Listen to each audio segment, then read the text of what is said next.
Today, we're reading Grandad's Prayers of the Earth by Douglas Wood, and it's illustrated by P.J. Lynch. This is a perfect story book for Father's Day and for any of us who play an important role in a child's life. It's about special relationships, and it's about prayers and about nature. It is as much for adults as it is for our kids.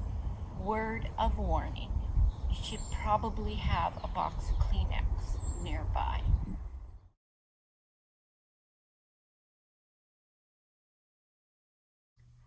When I was little, my granddad was my best friend. Being with him always made the world seem just right. Grandad and I liked to go for walks in the woods together. We didn't walk very far, or very fast, or very straight. While we walked, I would ask him questions about things I wasn't sure of. Why is it, Grandad? I would ask. And what if? And does it ever?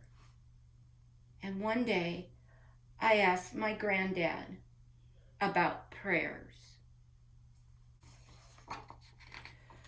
For a long time, Grandad was quiet. He didn't say anything until we came to the tallest tree in the forest, and then he answered with a question. Did you know, boy, he whispered, that the trees pray? I listened closely, but I couldn't hear them. See how they reach for the sky, he said. They reach and reach for clouds and sun and moon and stars. And what else is reaching for heaven but a prayer?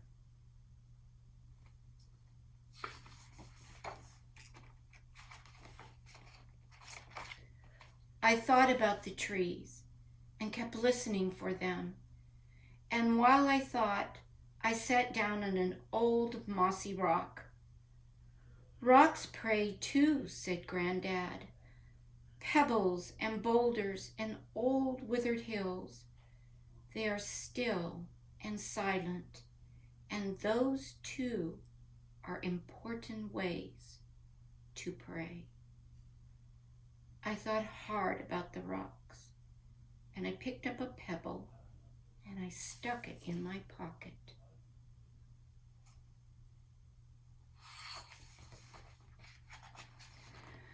We walked a little farther and came to a small stream.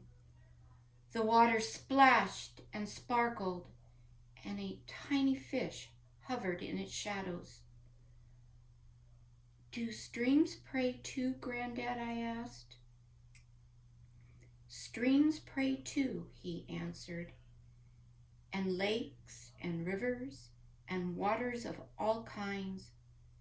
Sometimes they pray silently like rocks. They lie still and calm, reflecting clouds or birds or sunsets or the first evening star.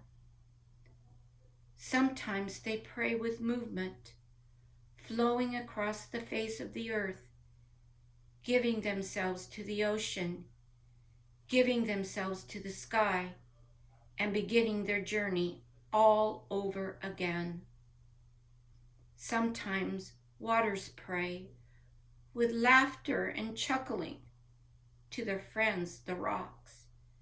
And sometimes they pray by dancing and leaping into the air and falling back again.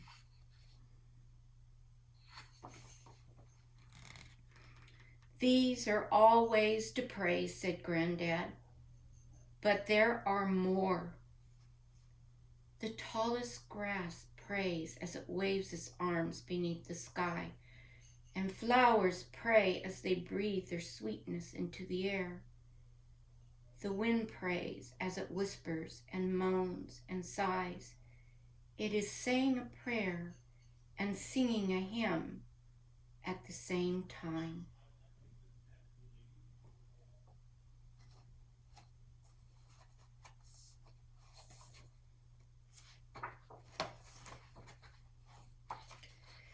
A bird prays when it sings the first song of morning, and it prays in the silent moment just before it sings. And the robin's last song at sunset down is an evening prayer. All the beings of the world pray, said my granddad, as they slip through the forest or sparkle in the water, as they climb mountainsides or soar into clouds, burrow into the earth. Each living thing gives its life to the beauty of all life, and that gift is its prayer.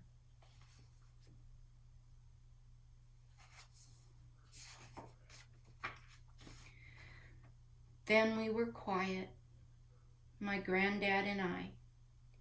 He was watching something far away, and I was thinking all about what he had said, about rocks and trees and grass and birds and flowers.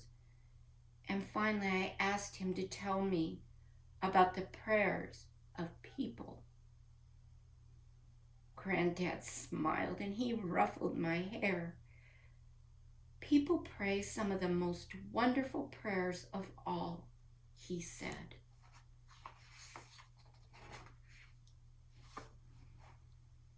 Bending down to smell a flower can be a prayer, said my granddad. Quietly watching the sunrise and feeling the slow turning of the earth and saying hello to a new day is one of the oldest prayers. Standing in a snowy woods on a winter's day and watching your breath become part of the breath of the world is a way to pray.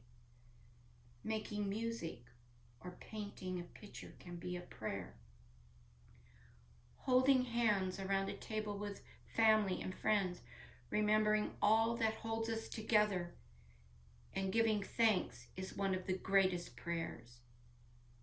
Sometimes, said Grandad, people pray when they are sad or sick or lonely or have a problem too big to carry by themselves.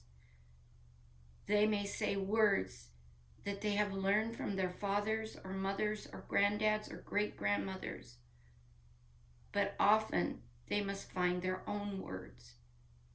The important thing to remember is that words will always be right if they are real and true and come from the heart.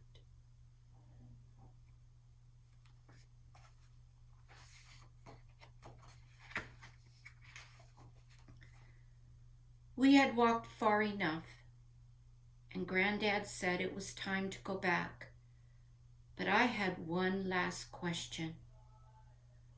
Are our prayers answered, Grandad? I asked. Grandad smiled. Most prayers are not really questions, he said, and if we listen very closely, a prayer is often its own answer.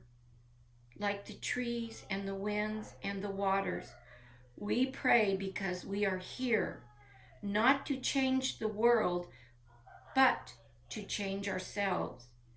Because it is when we change ourselves that the world is changed. My granddad and I went for many walks after that one, and I often listened for the prayers of the earth, but I never was sure that I heard them.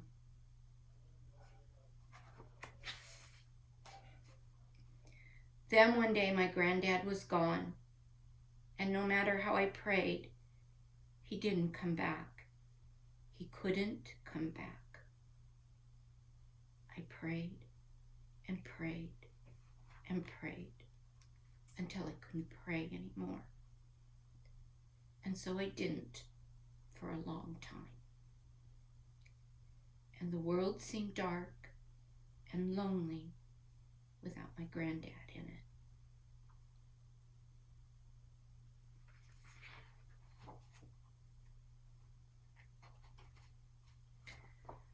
Until one day I went for a walk, and I found a rock under some tall trees, and I sat down on it. And overhead the branches swayed, and the breeze whispered in the leaves.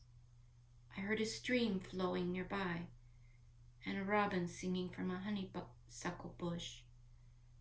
And I had heard something else too, something in the sound of breezes and birds and water. I heard prayers.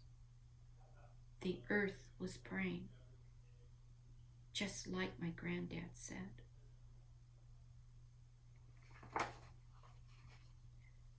So I joined in. Thank you, I prayed, for the tall trees and the sweet flowers, for the still rocks and singing birds, and especially for my granddad.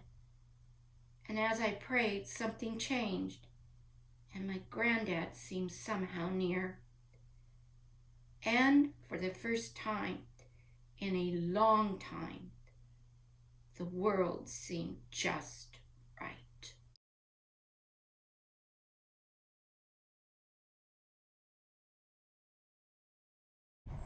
So that ends our story.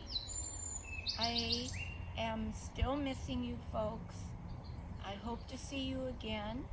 This is a part of my beautiful garden that I am fortunate enough to live in this time and share this book with you in.